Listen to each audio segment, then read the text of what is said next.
60餘人被拋棄荒島，15年後死的只剩8人。這是起幸存者揭露的最殘酷的吃人文明。1761年7月28日傍晚，馬達加斯加馬哈贊加港的碼頭格外沉寂。法國東印度公司旗下的魯提爾號商船正做着出航前的最後準備。這艘常年穿梭於印度洋殖民地的船舶，幾天前剛將毛里求斯的牛肉與大米送達此地。按報備計劃本應空船返航，卻在船員們連日的秘密改造中，暗藏了不可告人的圖謀。彼時，法國王室雖已頒布禁令，禁止向毛里求斯輸送新奴隸原油，並非廢除奴隸制，而是該島奴隸數量已達15000名，是白人的4至5倍。王室擔憂未被完全馴化的新奴隸引發叛亂，意圖依靠現有奴隸自然繁衍補充勞力，但禁令催生的奴隸短缺與價格暴漲，讓東印度公司與商船船員鋌而走險。當晚，在被賄賂的看守默許下，160名馬達加斯加青年男女被強行塞進魯提爾號貨艙。他們是當地商人通過暴力手段搜羅的商品，即將被販賣至毛里求斯種植園，終生淪為奴隸。夜幕降臨，魯提爾號倉促起航，船員們滿心期待着這筆暴利橫財。然而，就在航程即將結束，目的地近在眼前時，一場突如其來的暴風雨席捲印度洋。商船在狂風巨浪中徹底偏離航線，闖入一片海圖未詳的陌生海域。在漆黑的夜色中，咣當咔嚓一聲巨響，魯提爾號狠狠撞上暗礁，船體幾乎斷成2截。巨浪拍打下的船身如同怪獸巨口，吞噬了数名失足船員。船長當機立斷，下令棄船。154名船員跳入海中，向附近小島游去，20餘人被海浪吞沒。最終122名船員成功登島。被鎖在貨艙中的奴隸們本无人問津。萬幸的是，沉船過程中貨艙被撕開數個破口，88名奴隸抓住一線生機，掙扎着游上小島。但這座總面積不足1平方公里的島嶼，竟是一片無樹無蔭、酷熱難耐的平坦沙地。他們將其命名為沙島。島上全年大部分時間烈日暴曬，台風暴雨時毫無遮蔽，唯一的食物來源僅有淺灘的魚蝦、貝殼與偶爾上岸的海龜及龜蛋，生存條件極為惡劣。登島後，幸存者們從沉船殘骸中搶救出部分物資，搭建起臨時庇護所。但階層與種族的隔閡在此刻暴露無遺。少數白人紳士佔據了用船帆與旗幟搭建的巨大棚屋，掌控着所有淡水與食物。普通船員擠在狹小帳篷中，而88名奴隸則只能蜷縮在底坑，連基本的生存資源都被剝奪。最初幾日，超過1/3的奴隸因缺水渴死，直至一場大雨降臨，人們儲存了足夠雨水，情況才稍有緩解。幸運的是，幸存船員中不乏熟練的船工、木匠與鐵匠。在接下來的6個月裡，他們利用魯提爾號的殘骸與物資，秘密建造了一艘新船天佑號。在此過程中，奴隸們承擔了搜尋沉船物資、搬運重物等最危險繁重的工作，不少人因此喪命，卻未得到絲毫善待。當天佑號建成時，船員們違背了脫險後派船救援的承諾，將奴隸們遺棄在荒島，獨自返航馬達加斯加。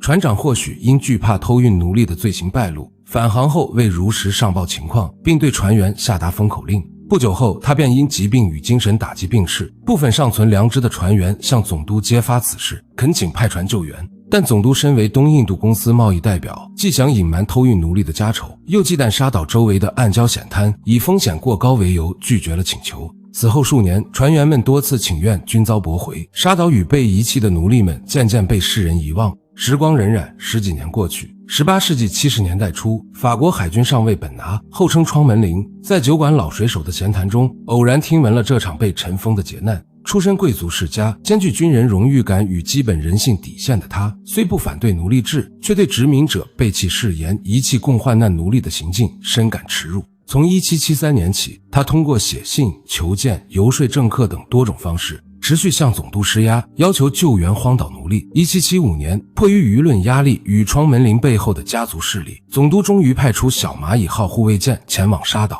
但因風浪過大，小艇無法穿越暗礁登岸，救援失敗。不過，船員們遠遠望見島上升起的求救煙霧，證實仍有幸存者。1776年11月，窗門林親自指揮王儲號輕型軍艦再度出發，於當月29日成功穿越暗礁，登上沙島。此時，島上僅存8名幸存者，7名成年女性與1名10個月大的女嬰，她們皆因長期營養不良而虛弱不堪。獲救後，眾人被送往毛里求斯接受醫治，康復後因不願返回馬達加斯加，便在此定居。根據官方與教會記錄，這些女性被恢復自由身，部分接受天主教洗禮並獲得法文姓名。那名女嬰長大後結婚生子，至少活到36歲。如今，毛里求斯仍有不少人聲稱是他們的後裔。極具諷刺的是，這場救援被法國政府大肆宣傳為殖民時期的人道主義功績，沙島也被命名為窗門領島，仿佛殖民者從未制造這場罪孽。更令人心寒的是，所有官方記錄中，奴隸們的形象始終模糊，如同被丟棄的貨物，他們的存在僅為襯托營救者的偉大，其15年的苦難求生史竟無一字記載。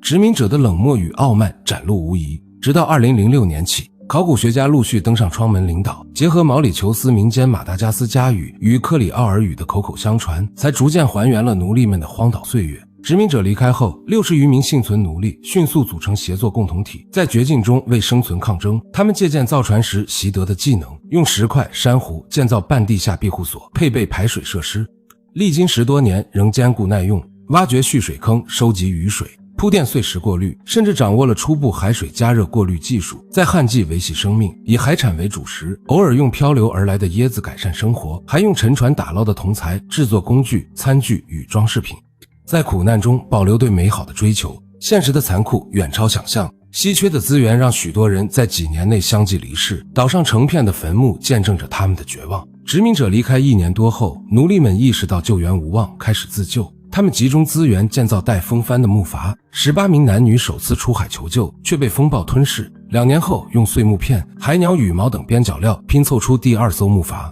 近10名勇者再次出發，最終亦杳無音信。接連的犧牲並未摧毀他們的求生意志。島上的男性早期承擔了最危險繁重的勞作，當資源枯竭時，他們主動將淡水、食物與安全的庇護所讓給女性與孩童，用生命為族群留存希望。而幸存的女性則承擔了儲水、維護火種、烹飪、照料病人與撫育嬰兒的日常勞作，同時修補工具、搭建陷阱，以隱忍與堅持守護着生命火種。在這片荒蕪的小島上，文明與野蠻完成了驚人逆轉。自詡文明人的殖民者暴露了虛偽殘忍的本性，而被視為野蠻落後的奴隸們用頑強的求生欲與犧牲精神綻放出人性最耀眼的光芒。他們的故事是一部被殖民歷史遮蔽的苦難史詩，更是人類在絕境中堅守尊嚴與希望的生命讚歌。